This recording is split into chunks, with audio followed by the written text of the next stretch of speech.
တော့တွေမရှိတော့ပါဘူးတော့တွေမရှိတော့ပါဘူးတော့တွေမရှိတော့ပါဘူးဟုတ်ပါတယ်ပုံထဲမှာမြင်ရတဲ့အတိုင်းပဲတကယ်ကိုတော့တွေမရှိတော့ပါဘူးဘာကြောင့်တော့တွေမရှိတော့တာလဲဆိုတော့ကျွန်တော်က content monetization ဆက်တဲ့ရဖို့အတွက်စူးစမ်းတဲ့နေရာမှာအကောင့်နဲ့စူးစမ်းတာမျိုးမဟုတ်ဘဲနဲ့ page နဲ့စူးစမ်းနေတဲ့အတွက်ကြောင့်မို့လို့တော့တွေမရှိတော့ခြင်းပဲဖြစ်ပါတယ်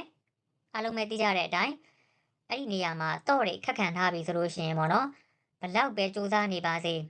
view million နဲ့ချီပြီးတော့စူးစမ်းနေတဲ့အကောင့်တွေတောင်မှပေါ့နော်မရကြတာများပါတယ်ဒါကြောင့်မို့လို့ဒီဗီဒီယိုလေးထဲမှာတော့ page နဲ့စူးစမ်းတာကအကောင့်နဲ့စူးစမ်းတာထက်ပိုပြီးတော့ကောင်းတယ်ဆိုတဲ့အကြောင်းလေးကိုကျွန်တော်ဝေမျှပေးသွားမှာပဲဖြစ်ပါတယ်ဒါကြောင့်ဒီဗီဒီယိုလေးကိုအဆုံးထိကြည့်ပေးဖို့အတွက်တောင်းဆိုချင်ပါတယ်ကျွန်တော်လွန်ခဲ့တဲ့6လပိုင်းတုန်းကပေါ့နော်ကျွန်တော်မှာအကောင့်တစ်ခုရှိတယ်အဲ့အကောင့်ကို professional dashboard ဖွင့်လိုက်တဲ့အခါမှာ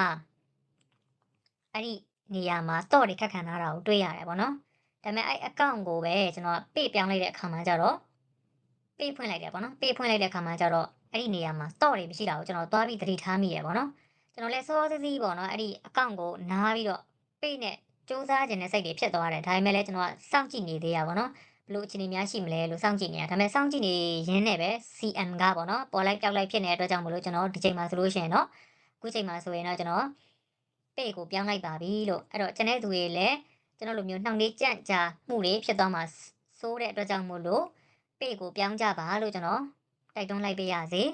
ဒါပေမဲ့တစ်ခုသတိထားရမယ့်အပိုင်းလေးရှိပါတယ် page ကိုပြောင်းချင်ပြီဟဲ့ဆိုလို့ရှိရင် page ကဘယ်ကနေဖွင့်ရလဲဆိုတော့ account နဲ့ဖွင့်ရတာ哦အဲ့ဒီ account ကလွန်ခဲ့တဲ့3လနဲ့အထက်မှာဖွင့်ထားခဲ့တဲ့ account ဖြစ်မှရပါမယ်အဲ့ဒါမှသာလျှင်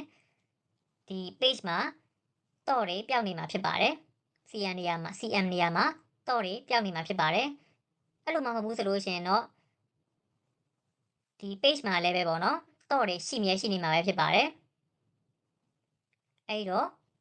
ဒီနေ့မှာတော့ page နဲ့ကြိုးစားတာကအကောင့်နဲ့ကြိုးစားတာပိုပြီးကောင်းတယ်ဆိုတဲ့အကြောင်းလေးကိုဝေမျှပေးသွားရဖြစ်ပါတယ်ကျေးဇူးတင်ပါတယ် sharing လေးလုပ်ပေးပါအောင်နော် bye bye